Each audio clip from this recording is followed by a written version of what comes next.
My guest this week is Jon Raymond.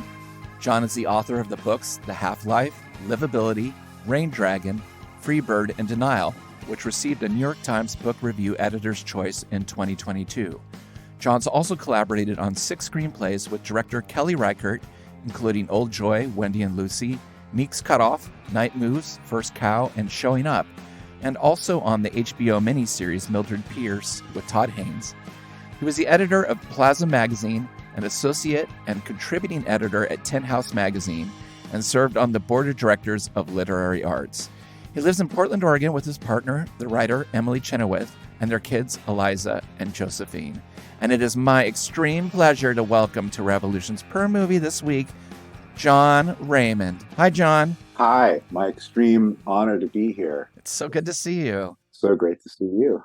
Before we get into the Source family, which was a subject that we bonded on kind of when we first met, I wanted to talk to you a little bit about music and its influence and maybe the work that you do with Kelly Reichardt. I mean, Kelly came from a music video background and also worked in the music industry, I believe at a booking agent for a while when she was first starting to want to make short films, and her first film, River of Grass. You know, watching these films, sometimes they often feel very quiet, but there is quite a bit of music in it. Showing Up, for instance, the new film, Kelly and you really captured that strange ambience of walking through an art school and hearing a boombox playing down the hall as somebody's like working alone into the night. I just wondered if you had any sense of like how music informs your and Kelly's work. Yeah, I mean, I know on this last one, Kelly had like a really amazing and intensive journey figuring out the actual music that you're talking about that people would be listening to. And like, you know, in that particular case, it was, finding the precise songs that were of that moment. I mean, she had to be really precise about when this movie is actually taking place to make sure that it kind of fits with the actual music. And then also just characterologically, like what is the music that Joe listens to in her studio? What is the music that Lizzie listens to? Because they all have like some sort of at least small photon of character in there, you know? But then that said, you know, it's a different process. I mean, that's one thing, is like finding music that kind of illuminates some tiny facet of the character. But the thing that really amazes me with Kelly and with Todd too is the scoring of a film. Like, I mean, that's something that I find really so puzzling. Like, it does so much to the chemistry of the image, you know, that depending on what the music is, you can just have radically different kinds of emotional things going on in the same kind of cut. And to understand like what you want in that situation or what you don't want, like I find really puzzling. Like, I mean, I love music. I like listening to music, but I don't really understand it in a technical sense, you know? Nor does Kelly actually, but she has some way of talking to the people who are scoring the films and like having the conversation with those people that gets what she wants out of it. I find that totally mind-boggling. She also made one of my favorite music videos of all time, Big Dipper's Faith Healer. I don't know that one. It's really cool. They were a band on Homestead. I remember Big Dipper, yeah. Yeah, and it's, you know, it's just that Little Rascals approach of we're building like a fake fire and we have a bear showing up, and I believe it looks like it's shot on Super 8 almost rather than 16. But it could be 16 and she just didn't have any money to buy lights. Yeah, right. But that film, that video has always affected every single music video I've made in my life. That's so cool. Whether it was for like Elliott Smith or, you know, Eyelids or whatever, there was something about it that I just was not jealous of it, but I wish I would have made it. That's so cool. Yeah. Have you told her that ever? You got to tell her that. I haven't. You know, I mean, I remember having the video store. She was really excited that I put her in the independent filmmaker section with Hmm. Cassavetes, and she was Yeah. like really happy to hear that she was on the Finally shelf. have a shelf. Yeah, totally. I think she's got enough movies now that she can have a shelf. Yeah. Yeah, indeed. You grew up in Oregon, correct? Yeah, yeah, since I was 8. Right. And you come from a family of counterculture, correct? Your father had something to do Yeah. with the Whole Earth catalog, is that correct? Yeah, yeah. So my dad was like a publisher of the Whole Earth catalog. He was friends with Stuart Brand. Stuart Brand is kind of the visionary genius of the Whole Earth catalog. For people who don't know what the Whole Earth catalog is, it was kind of like a Sears and Roebuck catalog for communes that was created back in the early 70s, and was a big uh, deal at the time. Like it actually won a National Book Award at the time, and got out, you know, uh, deep into the culture. And you still find copies of them. They're kind of these oversized, like big catalogs, and the design of them is really like handmade, scronky kind of stuff. It's incredible. It's really awesome, and it just has all this stuff, and it's not only stuff um, about tools, because that was part of it. It was like access to tools, so you can get your shovels and your kombucha kit or whatever you need. But it also ended up having a lot of lifestyle stuff, like how to do a home birth or how to do Right. a whatever. And so it just kind of, I think, codified that like countercultural sensibility in a certain way. My dad was a little older than the hippies, and my mom, is uh, not like a love child kind of person, but there was a form of hippieism at that time, that wasn't purely just like tuning out and, dropping acid and stuff. Like the people of the Whole Earth catalog are actually really quite together people. I mean, it's a lot of those people that went on and kind of created Silicon Valley as we know it. And it's like they were entrepreneurial, like ambitious, aggressive people in a lot of ways. Right. And that's reflected in the Source Family movie as well, when you find out where some of these people ended up. Totally. Some are off the grid and some of them are the grid. Yeah, exactly. When did you first hear about the Source Family? Was the documentary the gateway for you into this, or had you heard of this before? Well, whether the book preceded the movie or the movie preceded the book, I think the book was the first thing that I encountered. And um, actually, I have it right here. It's a great book. Yeah, it's an amazing book. It did come out before the film. It came out before the film, yeah. So I think I saw that first, and it is the kind of thing that's like way up my alley. Like, I mean, I really do.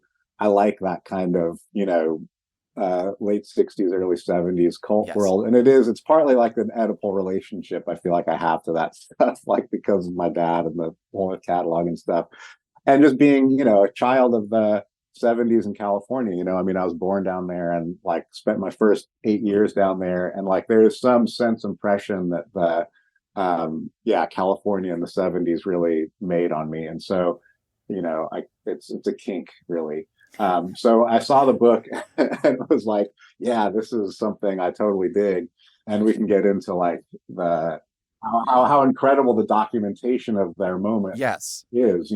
Isis Aquarian she was the chosen documentarian for all things Source Family, and that meant audio recording their morning rituals, Yeah. helping with the sound recordings of the bands, to everything from birth to death. She captured, at least on audio, but she also did an amazing job of still photography, 16 millimeter film, Super 8, because the Source Family, they just had a bankroll that they could get the best recording equipment for, their rock band. They could get the best, film equipment. But it is interesting that also they were living at a really low, like no one was getting paid. Right. That they obviously moved from compound to compound, and definitely started living in more cubicle, cubbyhole type things, living on top of each other instead of this kind of idyllic spatial situation. But I can't believe how incredible her instincts were at documenting this movement. And do you think she does it with a pretty fair eye? Yeah, I mean, I think, um, uh, I mean, just purely as a sort of documentarian, I think the photography is beautiful, and then also the film stock of that time was just so great. I mean, almost anything you shoot on some of that, 16 and Super 8 just looks immediately amazing. And I mean, I think there's a the film stocks are not as beautiful anymore in a certain sense, but those were great. And so they did an amazing curatorial job of not only their, I mean, they had great hair and makeup. They had great costume department. They had, there was a kind of full gestalt, to their look and sort of lifestyle that was like really mind-bogglingly complete. I mean, they really every sort of stereotype of the 70s California cult is like expressed in its zenith in that particular formation. Yes, including wanting to be a rock star. All of it, yeah. This film was produced by Drag City Records, Yeah. which immediately when that came up, watching the film for the first time, you're like, oh, okay, there's a reason that they're involved. And they have reissued a lot of their records. It is a film filled with music, all done by the Source family, all different types of members, all different types of genre. You'll have beautiful folk songs, which is an acoustic guitar and a female voice and a flute. And then you have Father Yod, which we'll get into, just barreling, hitting a kettle drum and screaming at the top of his lungs. And kind of some of it sounds kind of krautrocky, a little Amandoul-ish, little Faust. Yeah. And I think that it seems like there also was a wave of people who discovered this movement and this commune through the release of these records. I mean, I think, yeah, the music was almost required at that time. I mean, in a sense, they were creating a sort of religion of sex, drugs, and rock and roll. I mean, that is sort of the basic tripod of the California cult. And they had musicians in their family. Sky Saxon from the Seeds was in there, and other people that kind of kicked around Sunflowers in a band called The Fields, or was like a possibly maybe just like a roadie for them. I don't know, but they had like some. I mean, this is actually, I have a question for you on this, because like they're like okay musicians, right? I mean, it's not like, I mean, it's interesting. Like, I mean, I will admit, like, to finding their music like not amazing necessarily. Like I can understand, like, if you were to find it in a, like, before this documentary came out, before the book came out, when it was really trafficking in a like extremely obscure territory, like it's I can see it being kind of a revelation of like, oh my God, what the hell is going on here? This is so confusing. How do I even make sense of this? But there's a part of me that, like, I think there is a kind of music that kind of prospers in obscurity, and that like then when the lights hit it, it's maybe not, you realize, okay, well, this is, now that I know what it is, like I can kind of hear it a little more for its reality, and I feel like for me that's kind of where their music hits. Like, now that I know where it comes from, it's like, it's good, I like it. Oh yeah, you get the Drag City stamp on it. It definitely turns your head. Okay, I would not pay $2,000 on Discogs for these records like people are. I do not need to own these records. But, whenever I hear it, and the last couple of weeks leading up to this, I've been listening to their stuff online. It does scratch an itch, and I think they do it well. Again, if I didn't know what they looked like, or I didn't know their story, would it resonate? And that was a thing with my childhood too, in terms of my favorite bands and acts were visual: Kiss, Devo, The Residents. Yeah. So Right. would I've listened to Devo without their visual identity? Would it have hit me, or would I have been like, oh, this is like synth rock, like Gary Newman or whatever? And can you even tell? Can you like disentangle it enough to know? No, I can't. Yeah. I used to, when I was younger, make swift judgments on visual identity of a band. Yeah. Without even hearing them, and a lot of times I was very wrong. And we've talked about this with some other guests on this, how you often missed out on a musical genre because you're like, oh, these people are too beautiful, and so they can't be good musicians because I'm a geeky nerd and they're gorgeous. So, but I do feel that the music that they do is successful in terms of capturing just the pure energy and what they thought was positivity. Yeah. The stuff they recorded was one take. It was improvisational.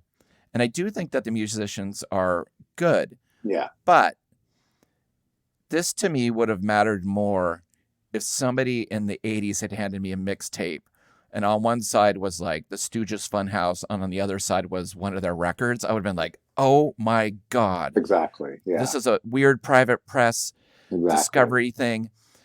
So I don't need it in my life, but I think it has more value than you might think watching the film. Yeah. And I like it. I think it's good. Like it's but it's just because it's in the context of the somewhat messianic cult. Like I feel like the people there are meant to believe that this is like music like from the Godhead, that there's like it's not sublime necessarily. Yeah, but either was Kiss. Yeah. It's like, but yeah, like it's a funny thing about the whole. I've been thinking about the source a little bit, obviously leading up to this, and it's like, they were kind of this ersatz cult. They pulled together a lot of things that were already kind of in the air. Like they weren't entirely innovators. They were more like kind of among the better sort of second generation adapters of certain things, and they were coming at a time when, it's really insane to think about how prolific that time and place was for kind of emergent new religions. You had, L. Ron Hubbard with Scientology, you had Werner Erhard with Est, you had Yogi Bhajan just before that, sort of bringing in the Kundalini yoga. You had Alan Watts like creating Zen. You had Anton LaVey being, doing the Church of Satan. Like it's like every block had a cult practically. And I don't even mean that like as an exaggeration. Like when you start looking at the actual density of these little kind of elective family formations, like that's just how society was organized in California at that time. People were doing this, and so to me, the source ends up being, like, to put it in a sort of a music analogy, I feel like the source is like the Monkees of like the cult world in a certain way, like they're sort of this prefabricated thing with all the amazing elements that were kind of out there, but then they also are amazing, like, at least for me, like, the Monkees are, sort of artificial in a sense, but then went beyond the artificiality to sort of absolutely more. And the people involved were clearly really smart and creative, and it changed their lives one way or another, But like that, to me, like they're able to be so complete in their brand because they're kind of so many places that they're drawing from that are already kind of experimenting with it in a certain sense. Right. And it's interesting, the other people you mentioned, I don't know what it is about cults and Rolls Royces, but they sure loved to own the nicest cars and drive around them and get out of them with their congregation. Totally. Yeah. I think that people wanted to be a star. Absolutely. like any good rock band, you got to start with an origin story. Yeah. Jim Baker grew up as like a kind of a health nut. He befriended the Bragg family. That's the people who have those bottles with all the writing on it, correct? Yeah, right. Yeah, like their amino acid kind of Yeah. whatever. Yeah, yeah. No, I mean, Jim Baker is he was sort of almost adopted, I think, by uh, whatever the Alvin Bragg or whatever the Bragg family, Paul Bragg. Paul Bragg. Paul Bragg, yeah, Yeah. Alvin Paul, whatever. No, I Uh, like let's from now let's call him Alvin Bragg. That's a way cool. That's a rock yeah, name. totally. Alvin Yeah. Bragg. Um, uh, so yeah, he was like a sort of father figure for him, like among multiple father figures for Jim Baker. And yeah, Jim Baker was like um, kind of all American, like athlete, young man. He was America's strongest boy at age 12. America's strongest boy at age Yes. 12. Um, yeah, got into the sort of early health food world a little bit through his kind of surrogate father, and then yeah, joined the Marines. And like, there's sort of more, and became like a judo Yes. master, and like was an archery expert, and was a hand-to-hand combat specialist, killed a couple of guys with his bare Yes. hands in his early part of his life, like a real alpha dude, and then became a restaurateur in Southern California in his early adulthood, and opened like some of the first sort of natural food restaurants down there, even before the Source restaurant itself. In 55, he opened the Aware Inn. Yeah, right, And that was like one of the first restaurants. And then I think there's something called the Old World, right. which was like kind of a chain restaurant he was part of as well before the Source. And then yeah, so he I think found himself in the 60s, like hitting middle age, and being a really successful restaurateur. Um, and oh, he had to do some prison time right in there too. Like um, I think I forget exactly what it was. Like it might have been one of those like killings that Right. happened. Like it was like a manslaughter or something like that. But like it was, I forget exactly the circumstances. But I think he found himself in the 60s. Yeah, middle aged, successful, but really turned on by the like Sunset Strip sort of rock and roll youth culture that was happening around there. And I mean, in a sense, you're like, okay, he's like a 40-ish guy who's like really just can't put his like youth behind him in a certain way. I mean, he needs to be part of the new thing that's happening. I think that's kind of what happened. And then he creates the Source restaurant, which immediately becomes just the mecca for not only people looking for clean, healthy foods, but stars like Steve McQueen starts going there, and John Lennon. There's a great quote in it from Don Bowles of the Germs, who just is like, "Oh, the most beautiful people, and they had the best salad." It's like Yeah, totally. Yeah. people can't forget the salad. They Yeah, talk yeah. about how good a salad is, and probably at the time that was really hard to come by. Well, yeah, I mean, we're coming out of a time, I mean, after World War II, like I think American eating became so weirdly scientized and industrialized. I mean, people got so into super processed foods, and TV dinners, and just like the whole idea of the kind of modern science of dining was such a popular thing that like by the 60s there was this recurrence of organic and natural eating, just almost as a fashion thing. And I think that's what the Source restaurants seem to do, is like weave that into a whole larger kind of like fashion zeitgeist, with the clothing, and with the hot young people serving you, and like the calligraphic like handmade menus, and the like pictures of Yogi Bhajan on the walls. um it was really I mean, it was like a very uh of the moment kind of experience for people, I think. Yeah, and the trajectory of it being a restaurant to being like a meditation center. There's a great story of one of the Source family members. They were like, "Oh, he was eating there," and like, "You should meet Father."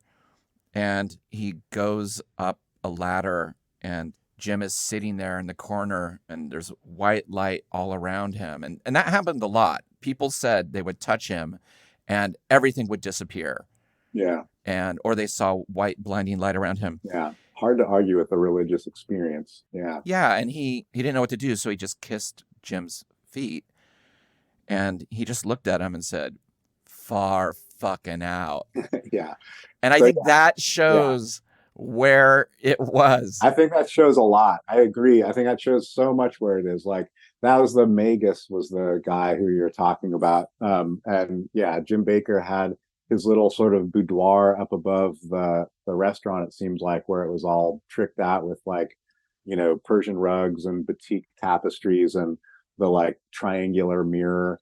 Um, and this was at the time that Jim Baker had broken off from Yogi Bhajan, who he Alvin Bragg or whatever, whatever his name was his first Yes. Rock star health food rock entrepreneur. star Alvin Bragg was his first kind of surrogate father, and then Yogi Bhajan was another huge kind of surrogate father for him. Right. So Jim, was a sort of disciple of Yogi Bhajan and learning the kind of yoga practice and the breath and everything. And it occurred to him at some point, like, I need my own children. I want to form my own cult, And Yes. to me, that just says something about the kind of like alpha patriarchal energies of this guy. Like he can't stand being a disciple of someone. He needs to be the papa, And so like that moment when Magus walks up and kisses his feet, like is really at the very beginning of him assembling his kind of flock and becoming this kind of figure. And like I find it really interesting when he's like far freaking out or far fucking out, whatever.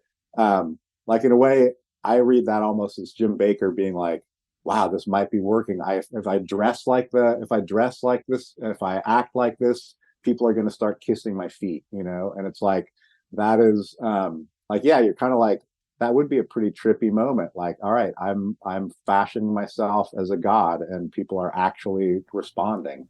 Absolutely.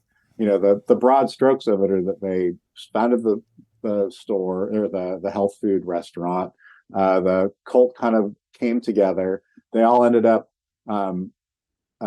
moving in together into a giant mansion in the Hollywood Hills or something, or Los Feliz, I guess. Then they got evicted from that place because it was too many complaints from the neighbors. It was just a few blocks from the LoBianca house, I think, and so people didn't want another cult in there. And then they moved into kind of a crappier house, and then they finally end up in Hawaii, where things really deteriorate, and where Father Yod ends up somewhat committing suicide. Yes. By hang glider. Like he takes a hang gliding trip that he's never been on a hang glider before.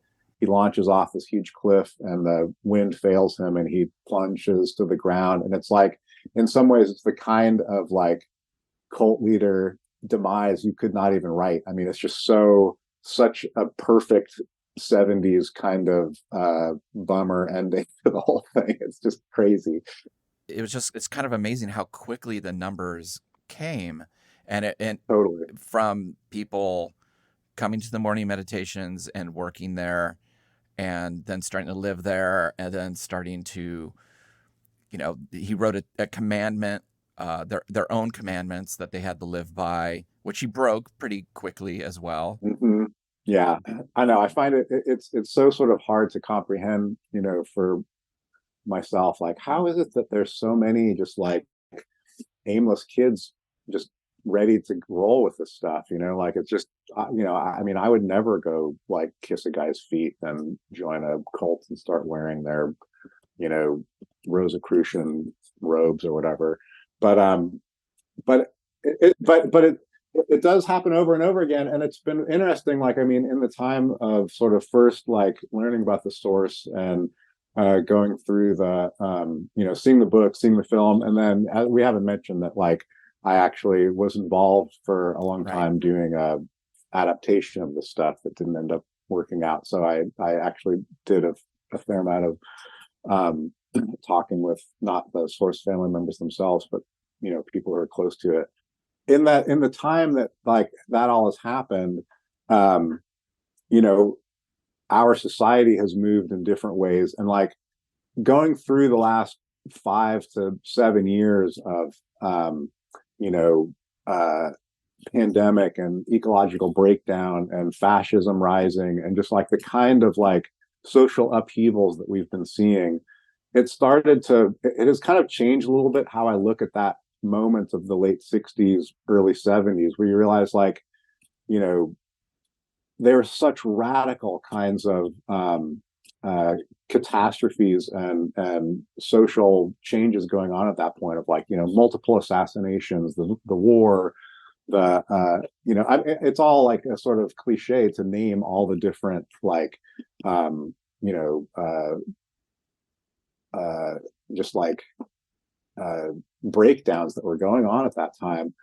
But in the way that we see people now kind of struggling to make sense of what is real and what's not real, like the same thing was happening probably like geometrically worse at that point. And so what the source offered and what a lot of these cults offered was not totally like um, free, freewheeling, just balling, doing whatever you want. It actually offered like some very strict kinds of behavioral patterns for people. Like it was a little bit weird. It wasn't like the same thing as like get up and go to work and come home and have your highball or something.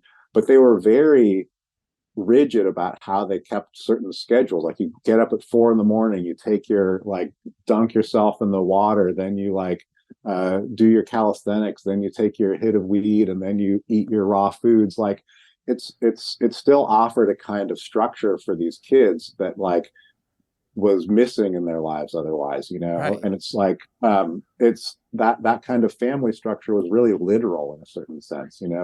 Yeah, and Jim had that army background too, which I always Yeah, wondered if that played into it in terms of growing his army a bit. for sure. And at the end of his life, they were weaponizing as well. Um, Yeah, so I know that's one of the really amazing kinds of turns in it. Yeah, speaking of Rolls Royces, and then with the uh, with that kind of militarized compound, like it does have a lot of Bhagwan sort of parallels yes, that way. Um, but yeah, to have like a sort of free love cult that is so totally based, seemingly in like yeah, sex and peace, to then end up in like you know totally militarized compound where you're actually talking about killing your neighbors. It's like it really is um, the kind of irony of it is just so grotesque. yes, but also there's a sense of course, this is where it's going to end up. There's also a thing where you kind of see the end before the end. I don't know if that makes sense Yeah. to you. Well, yeah, but in some ways, I think we do kind of impose that retroactively in a sense. I mean, this was, I mean, I think that's part of what's interesting about the source is that it actually doesn't end in conflagration or mass death or True. even a bummer. Like it's happening between Manson and Jonestown. And like I feel like the Manson and Jonestown examples are kind of what have ever after colored our sense of like natural the natural progress of a cult, that it inevitably kind of ends in blood in some kind of way. Right. But um but the reality is most of them kind of like happen and then dissolve or continue happening or never exactly end. Like I mean, I think in a way the source is more representative of most cults that way, that it's like a really great moment of people's lives or a heightened kind of moment, but that is also um, sort of analogous to a lot of different moments for people. I mean, I think that's Sure. part of the thing that is you know ongoingly fascinating about cults is like when you look at it a certain way, like everything is a cult, you know. I mean, it's like punk rock is a cult, like tennis is a cult, you know, like whatever the thing is that you get into, it's like this kind of has its own logic, and you have your own language, and you give yourself over to it in a certain way, and you have to buy into it. And it's like the cult as a sort of analogy of anything is sort of always available. Right. Somebody asked me the other day if I was going to go see Devo on their last tour. I was like, it's $100. I already paid. I did my time. I was like, right. But see, again, like, it's not like you got deprogrammed. It's not like you're like, I'm now against Devo. You know, it's just like you lived it. Well, being in Guided by Voices, which people talk about having a cult fan base and a fanatic fan base. Yeah, it is. Music, definitely, you have your alliances and you throw in, and people follow bands. A band that I've still never cracked, the Grateful Dead, obviously had that in massive numbers in terms of what bringing people together and what they wanted from it. I like the Dead more and more the longer they're like Deadheads are not around. But it was hard in Oregon. I lost a lot of friends to the Dead. A lot of people are like, wait, you don't listen to Flipper anymore? You're going to the Dead shows? But they were going there also because they were like, I can get drugs really easily. And totally. They were not listening to the music. It was the culture. So did you see that Grateful Dead documentary? No, I didn't. I should watch that. That'd be fun. It's interesting. I kept thinking it was gonna get me in, but it just it didn't. But it was like you have Al Franken talking about, this is the perfect piece of music. This one show at this one college in this one year, it's the definitive version of this song. And they show the cassette being put in and rewound, and he's talking about it, and then they play it, and I'm like, bloop, bloop, bloop, bloop, bloop. I was like really shocked. And I was so ready. It was like I was ready to kiss the feet. I was ready. I'm still trying, but well, let's talk about how the rock thing comes into the Source family. There were members who were musicians. I think Sunflower, you mentioned, and is it DGIN? How do you say it? Gin? Gin, yeah. Gin. Yeah, and I think Aquarius or Octavius, I think, was as well. Maybe. Yes. Yeah. And they were playing music, and Father Yod, wanted in on it, and so he got a kettle drum and a 60-inch gong that was also used in the Dr. Zhivago soundtrack. Oh, that's funny. That's great. Yeah. Isis says that in the book. But there's some great quotes. They say, even though Father had many women in power, there was a restless void within him that always needed to be filled. The band and its musical energy were able to bring him a new source of joy and excitement, and enabled him to be anchored once again to earthly fulfillment. Maybe, yeah, right. Yeah. Which is just every rock band, And then they say when the band energy started to happen, Father came alive like a kid in a candy store. That's the easier way to say it. Yeah. He was just excited to be in a band. Well, it's funny the way that he would kind of interact with it, though. It's like, because he wasn't a musician, and so like, they would get into their groove, and then he would just come in and start like pounding totally out of beat and like singing out of tune and just like whatever. And they would be sort of forced to like reorient around it. Oh, by the way, it sounds like this.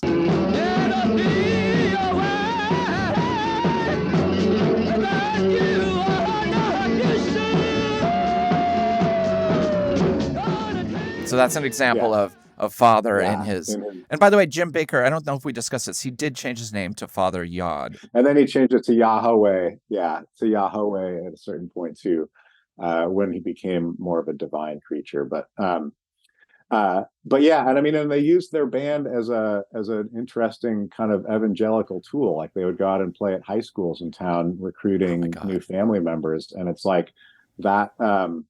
I mean, you can imagine how crazy that would be to get these like just total long hair hippies with this like Bible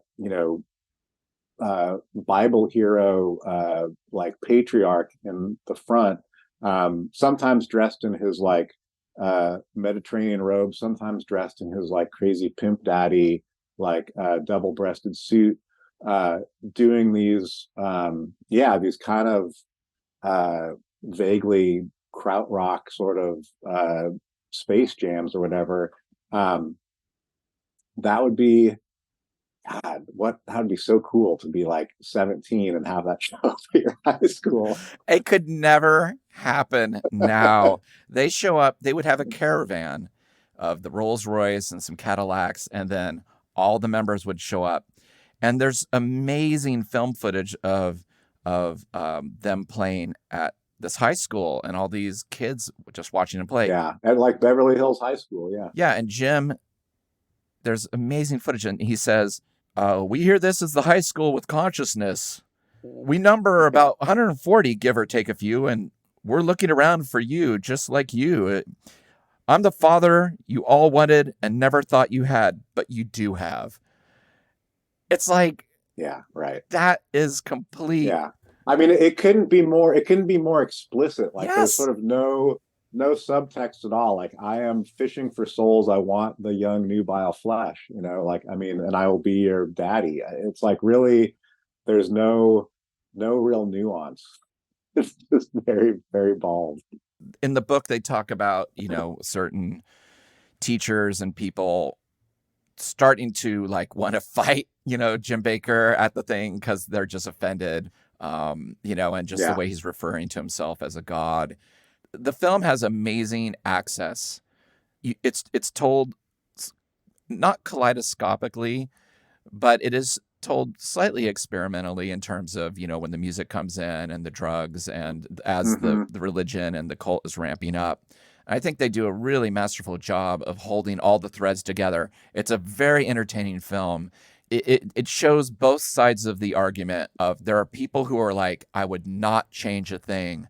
I am who I am because of Jim Bakker and my time there. And they are completely 100% in still. And then there are other people who are like, we were really glad that we got out when we did, and I would never do that again. Totally. Yeah. I mean, it's a really measured doc, and I think like Jody did an amazing job with it, I think. And it like, I mean, it's visually, there's just so much flash and funk in there. That's just, it's delicious to look at all the time. And then, it really, it sustains like a real ambiguity about it. I mean, there are like reasonable qualms people have, particularly around the underage sex, which obviously was part of the culture at that time, at least the certain rock and roll culture at that time. I mean, which is not to excuse it, but it is, to put it in a certain context. Yeah. I mean, there are many sort of dark elements to it, the sort of patriarchalism, the sort of exploitation of different things.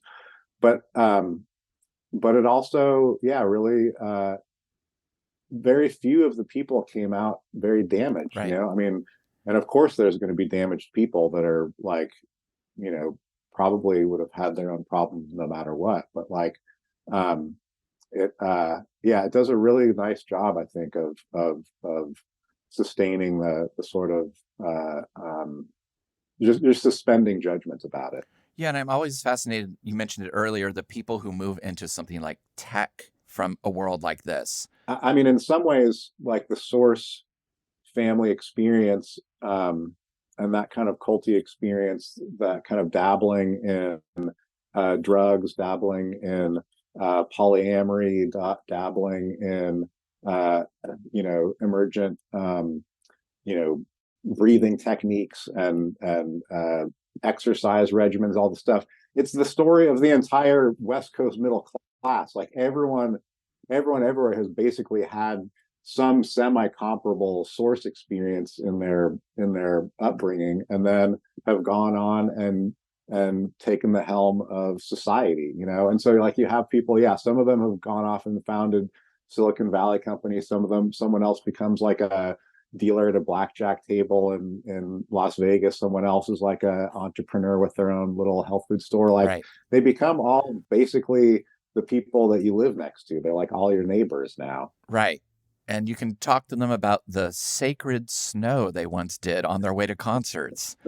I just like the names for these things, like the sacred herb Totally. and the sacred Yeah. snow. And you're like, and they're Yeah. yeah, in the book, they're on the way to the high school, and I just like that Jim is just like, hey, let's pull over to that station and do some of the sacred snow instead of like, let's just do some lines, of Coke. And it's Exactly. like, Yeah. It's all just rebranding. I mean, so much of it is yeah, branding, which is perfect Yeah. for what we're talking about in Yeah. terms of where people go with the Totally. tech world. Absolutely.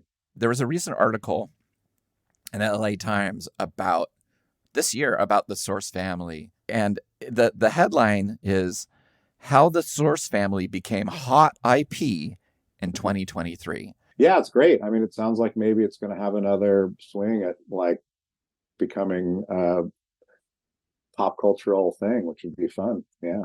It was like a private dinner in Malibu, and like Patricia Arquette and Mark Ruffalo and Rick Rubin were there, and they were serving them psychedelic toast and multi-dimensional soup.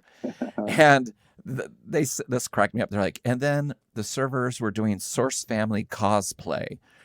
So I like that the Source family already has its own branding. Like, we're going to be able to go to the Spirit Halloween store in 2024 and basically Oh, that would find be a great. Father Yeah. Yod or Source Yeah. family outfit in a plastic bag Yeah. with the hair. And I'm like, Yeah. oh, kids will be like, I want to be Yeah. a Source family member. I want Yeah. to be Octavius. Yeah. I want to be Pimp father, and I want to be like Moses father, like a sort of different. I want to be the Knights of Templar father. Yeah.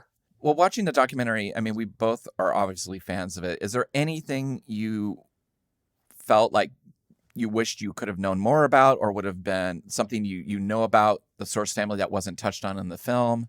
Well, yeah. I mean, there's a part of the amazing, I think, craft of the film is that it creates a really coherent and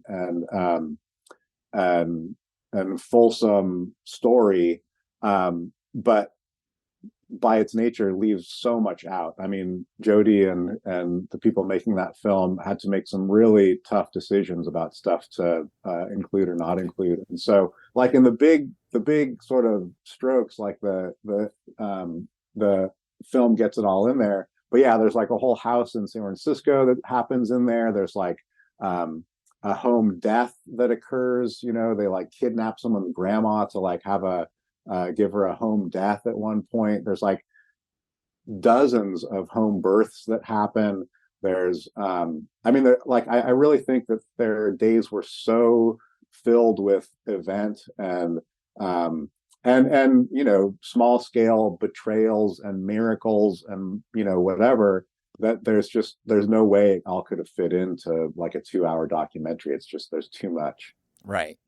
And it's incredible. You mentioned his death by hanging gliding. Again, ISIS captures before he leaves.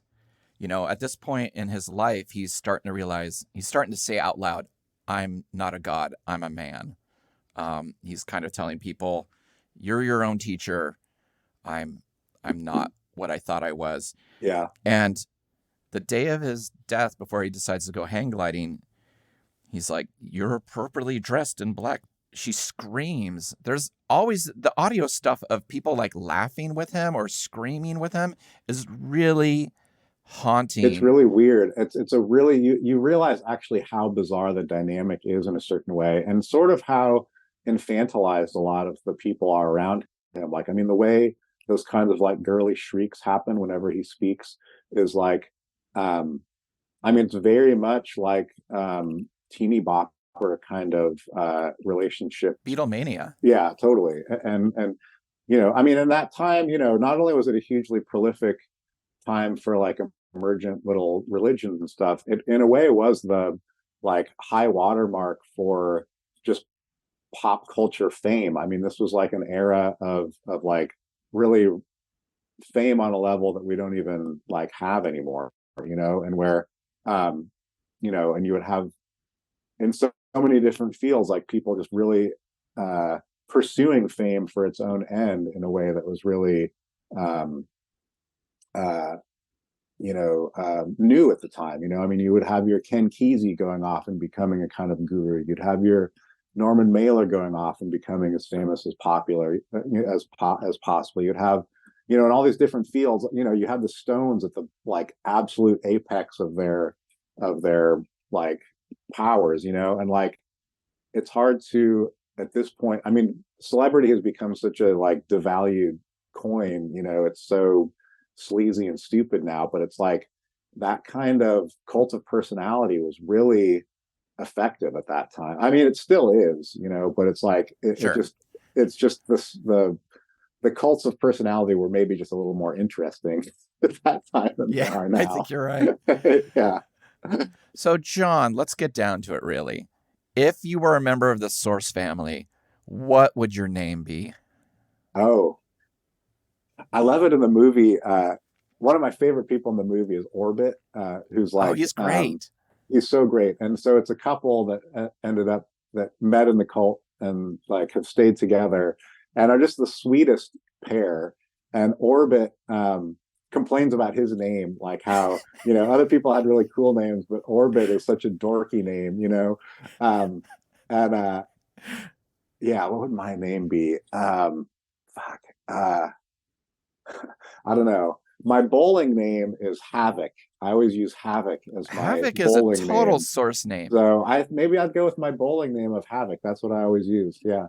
Havoc the Aquarian. Yeah, exactly. That is amazing. Don't let anyone take that for you. No one gets that when I'm bowling. That's my name. No. And if they come knocking your door to buy it as IP, aim high. Don't sell low, Jon. Yeah. So at the end of every interview, I always ask the same question, but I tailor it a bit depending on the movie. So on a scale from 1 to 10, with 1 being the lowest and 10 being the highest, how many lines of sacred snow do you give this movie? I give it a 10 lines, 10 that is solid correct. Lines, yeah. Why not? I mean, why? To me, it's like, it's just so fun. It's just such great stuff. Like there's no, just pure pleasure principle. Yeah, I think you're right. And I think you're right with framing it with that it is different than Jonestown and Manson in terms of the end of the story. Radical. I think you are waiting as a viewer for the worst to happen. And it does go to dark places. I'm glad I was never part of it. I think I would have been one of those people that did not do well from a cult. No way. Because, I mean, look how many bands I've been in, Yeah, so, right. You're a serial cultist, you go from one to the next. Yeah. That's right. Thank you so much, Jon. It was really great to see you. Super fun. I'll see you soon. Thank you. Okay, bye. Thank you for listening to Revolutions Per Movie. We release new episodes every Thursday, so be sure to search for the show on your favorite podcast app and subscribe to the show. And if you've enjoyed this, it would mean a lot to me if you would rate and review it as well. You can follow us on social media at Revolutions Per Movie and also find out more information about our various guests in the episode show notes. Thanks again, and we'll see you next week. Bye!